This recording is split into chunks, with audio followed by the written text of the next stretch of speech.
Donald Peterson, a 51-year-old Army captain, returned home after a long mission to a disturbing scene. His daughter Caroline was sleeping on the kitchen floor. He discovered that his wife, Caroline's stepmother, had forced her into this situation. Donald, eager to reunite with his family after 8 months away, missed his wife Margaret, daughter Caroline, and stepchildren. But upon arriving home, instead of a warm welcome, he found Caroline crying in the kitchen, locked and left alone. With the support of a caring neighbor, Fiona, Donald faced the situation and confronted his wife and stepchildren. He decided he would no longer tolerate abuse and disrespect within his own home. Thus, a new phase began for Donald and Caroline, with Fiona becoming an important figure in their lives. Now, Donald was determined to fully dedicate himself to his daughter and to build a new family based on love and mutual respect.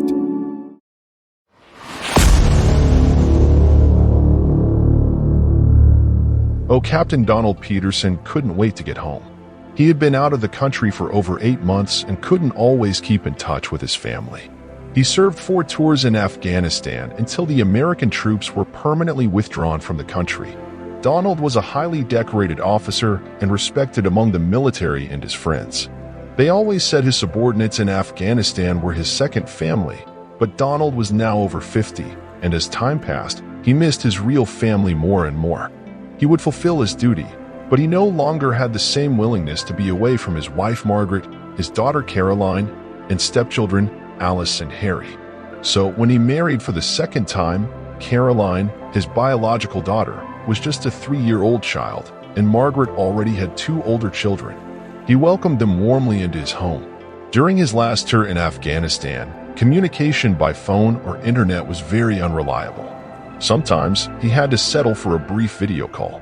During one of these calls, Donald announced that he would be away from home until the withdrawal of troops from Afghanistan, but a man was released 2 months before the deadline, and he returned to his country very happily. Now, he was driving back to Florida, where his home was. He could hardly believe he would see his daughters, son, and wife again. He didn't notify them that he was coming home earlier. He wanted to surprise them, but little did he know he would be the one left speechless upon his return. As soon as he parked the car, Donald didn't bother to grab the luggage. It was early, and he went straight to the front door with teary eyes and a huge smile on his face. He called out for his daughters and wife, but heard no noise coming from the residence. "Darling, it's me. I'm back," he shouted while trying to find the keys.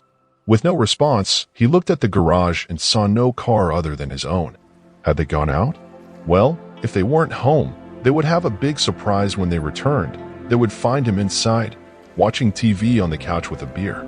When he finally managed to open the front door, he called out for everyone, but no one responded. The house was too silent. He called out again, and only after a few seconds did he hear a weak voice respond. "Daddy, I'm here. Caroline.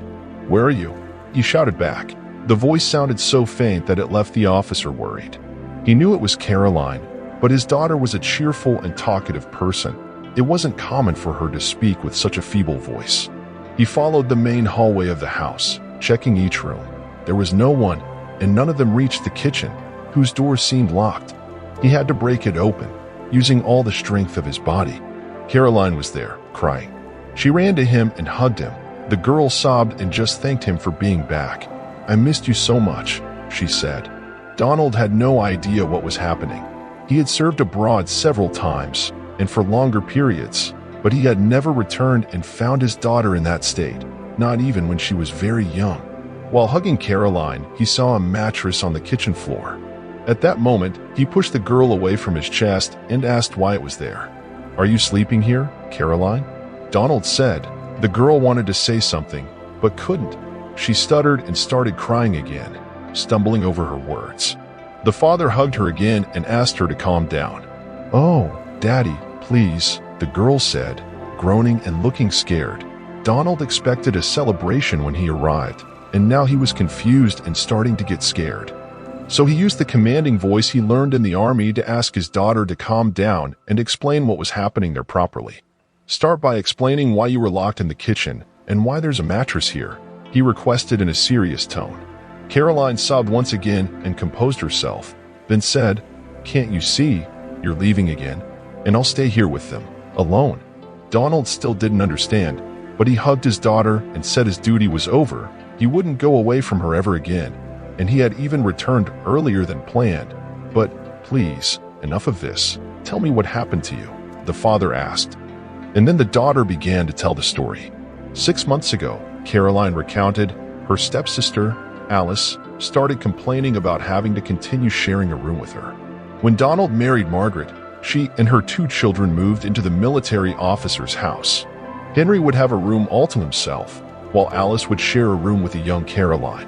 At that time, she was still young and had been super excited about the idea of having a little sister.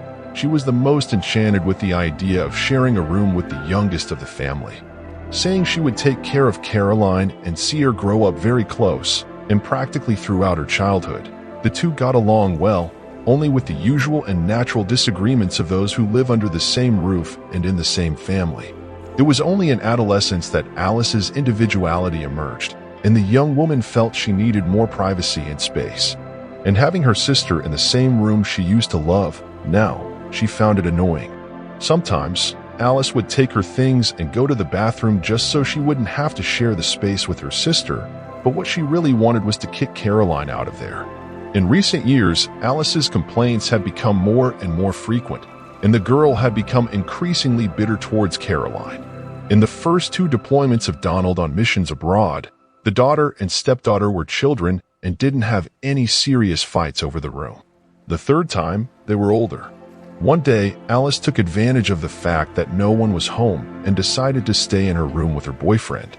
15 minutes later, Caroline arrived unannounced and entered the room, leaving the couple startled and embarrassed. "Caroline, I didn't expect to find anyone here and didn't want to interrupt anything." So she was silent when she saw her sister and her boyfriend there alone. "Oh, sorry," Alicia, the youngest, mumbled, blushing with embarrassment. "I didn't know there was anyone here. You didn't tell me." Alice just got furious. She went after her sister, screaming, saying that she should knock on the door before entering and stop being a killjoy for her. Caroline replied that she didn't know she would be at home. Besides, the room was also hers, and she had the right to enter whenever she wanted. Alice turned red with anger and yelled, "Living with you is the worst thing that ever happened to me, Caroline." She ran down the stairs and, crying, buried her face in the sofa cushions, groaning a lot, hurt by her stepsister's words. Despite all the disagreements they had already had and knowing that Alicia wanted more space, she had never been treated like that before. When Margaret arrived minutes later and saw the girl crying, Caroline said nothing about Alice being in the room with her boyfriend, just explained that they had fought and that Alice wanted her out of her life. Caroline hoped that Margaret would talk to her daughter, but the woman just sighed and said, "Sometimes I wish you would disappear just like your father," and she left the room without further explanation. Caroline was very confused, and only as the days passed did that feeling of being displaced ease. From that day on, the 2 sisters never spoke to each other as before. When Donald was home, they treated each other cordially. When he was away, Alice was cold or simply ignored her. Caroline, the girl, had never said any of this to her father because she thought he, an army captain, already had too many responsibilities. He had his military family to command, as Donald always said, and he had the family of his heart. Furthermore, Caroline thought that all those problems with her sister could be overcome without needing her father's intervention. But Caroline was wrong. When Donald Peterson went to Afghanistan for the last time, everything reached a breaking point. Harry, Margaret's eldest son, decided to travel with his girlfriend and made it clear to all the women in the house that he didn't want anyone using his room. All his things would remain there until he returned. Without telling anyone, he locked the room and took the key away. Not even Margaret had a copy. Alice didn't wait even a week to intensify her open criticisms of Caroline. She wanted the room just for herself, period. "But I have nowhere to sleep, get dressed, and everything else," Caroline tried to argue. "Figure it out. Sleep on the couch." "I got here first. It's my right," the sister replied. "Wow, Alyssa, why do you treat me like this?" "We were friends," Caroline retorted. "I can't stand having you attached to me anymore. I want my space, my things, my mirror. It's hell not having any of that because of you." Alicia shouted, for the whole house to hear, and yelling, she removed Caroline's clothes and objects from the room and threw them into the hallway. The noise of this confrontation caught Margaret's attention, who ran up the stairs. "Alice is kicking me out of my own room. Margaret, please help me," the girl asked, but Margaret just looked at her legitimate daughter and said, "I'm not going to interfere in your two's troubles. You're old enough and can solve it yourselves." Upon hearing this, disappointment took over Caroline's face, while Alice, sarcastically, was being cruel and enjoying it. Caroline begged Margaret to open Harry's room and let her stay there, but the stepmother replied that she wouldn't pick a fight with her son, and, even if she let her in, she didn't have the key. Caroline was left to try to sleep on the couch for the next week, suffering from terrible back pain. Several times she thought about telling her father what was happening, but Margaret stopped her, saying that Donald was on a mission in a foreign land, with 1,000 occupations and dangers around him. "Do you really think it's right to worry your father with such nonsense while his life is at risk? You should solve this situation yourself and show him that you're not weak," Caroline's stepmother said. The girl cried a lot that day, feeling useless and weak, not understanding why this was happening. She missed her father immensely and didn't feel entitled to be another burden to the captain. Donald now listened to Caroline's entire story with a mixture of disgust and guilt. When he married Margaret and started living with Alice and Harry, he had always treated them as if they were his own children. Donald was an army captain. He was strict, yes, but loyal to the people he loved. He knew that disputes between the girls could happen, but he never imagined they would reach that state. More than that, he didn't understand how his wife hadn't done anything to remedy the situation in his absence, and felt guilty for not seeing any of it right under his nose. "And where is Margaret and the others now?" he asked Caroline. Finally, the girl replied that they had left 4 days ago to celebrate Alice's birthday at the beach, where they would meet Harry, but that it was a closed thing for their family. After all, Margaret's ex-husband, Alice's father, would also be there. And that's why Caroline was sleeping in the kitchen. "Margaret left me here locked up. There are some sandwiches for me to eat and what's left in the fridge," she said. "She said she would lock me up here so I wouldn't meddle in Alice's things or try to take my room back." I yelled, but no one showed up. Our phone rang from the living room, but I couldn't get out. The girl finished, letting all the tears come out of her eyes again. Then they heard someone calling from the living room door. Donald went there to see who it was, and a woman in her late 40s was on the other side. "Darling, it's me, Fiona," she introduced herself. Donald didn't know who Fiona was, but Caroline informed her that she was a neighbor who had moved in 4 months ago.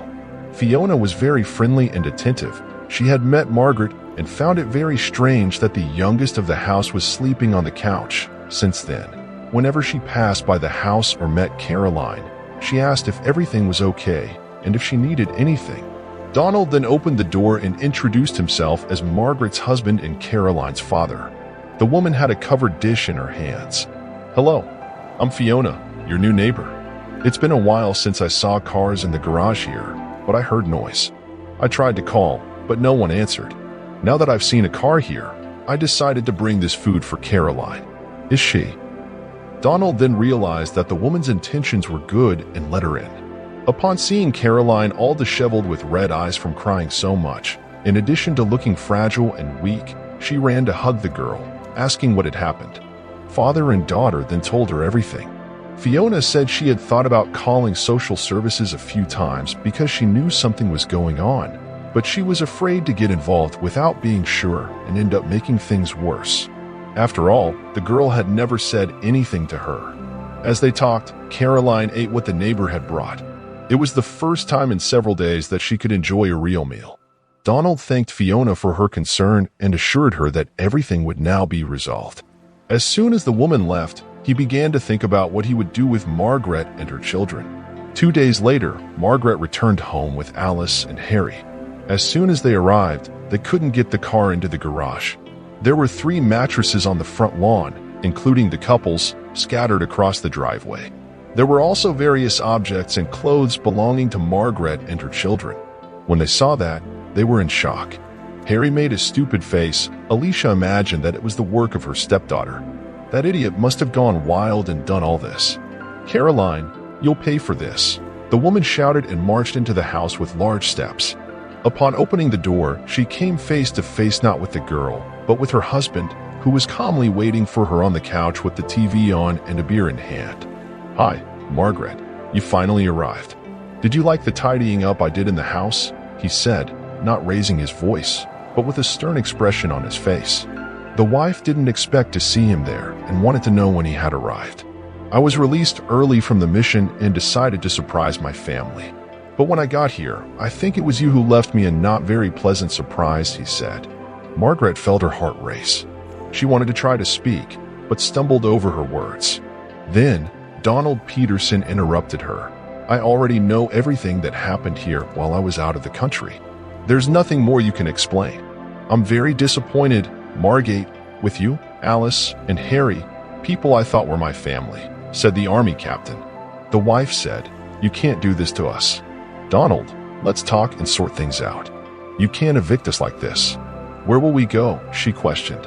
Donald then informed that Caroline was back in her room, and as for the other three, he made it clear that he wasn't kicking anyone out of the house. After all, what kind of man did they think I was? Caroline spent 4 days sleeping in the kitchen. "So what's going to happen now is that you'll put the mattresses in the garage and you can sleep there." "I think it's fair," he said. Alice and Harry began to scream, saying they wouldn't do any of that. "This is absurd. Donald is leaving his wife and stepchildren out of the house. He's gone crazy," said Margaret, defending her children. "The wife I thought I had was a lie, and I'm not giving a second chance to someone who lied to me all this time," he said. Donald then used the most authoritative tone he could and warned that the house was his before he even met her, and that they had all betrayed his trust. By abandoning his daughter alone, if they didn't want to spend a few days in the garage, then they should move out. At that moment, Alice began to cry on Harry's shoulder. Margaret realized it was the end of the line, but she wouldn't submit to her husband's will. "You'll see, Donald. I'll take every penny from you for this." "You'll regret it," the wife shouted. "You won't take anything else that's mine," Donald replied softly. "I've already called the police and my lawyer and told them what you did to my daughter. We even have a witness. What you did is abuse and imprisonment, Margaret. So pack up your things and get out of here before the situation gets even worse for you," said the man, turning to go upstairs and be with Caroline, from where they could see Margaret and her children downstairs, gathering their clothes and belongings, putting them in the car, and leaving some time later. In the weeks that followed, Donald devoted himself full-time to Caroline. Fiona, the new neighbor, continued to visit the girl almost every day. She dedicated herself to preventing Caroline from suffering from the trauma caused by the incident. Shortly afterward, they learned that Donald's report had taken effect. To avoid being arrested, Margaret had to make a deal with a prosecutor, paid a fine, would be supervised by a social worker regularly, and was required to complete hundreds of hours of community service. Donald filed for divorce, and soon all the paperwork was signed. From now on, he knew he wouldn't have any more military commitments abroad and would devote himself entirely to Caroline, who was all that remained of his family. But Fiona continued to visit the house, sometimes bringing pies and cakes, other times with trays of lasagna and pasta. At first, it was just for the girl, but soon she started preparing for Donald too. In the blink of an eye, she was already cooking for all three of them. Fiona and Donald were getting closer and closer. Caroline returned to being a cheerful and talkative person and showed no signs of suffering from trauma. She was the first to realize that perhaps a new family was forming. If you enjoyed the story, please leave a like, and that other video that is probably appearing on the screen now will likely move you too. Enjoy and see you in the next video.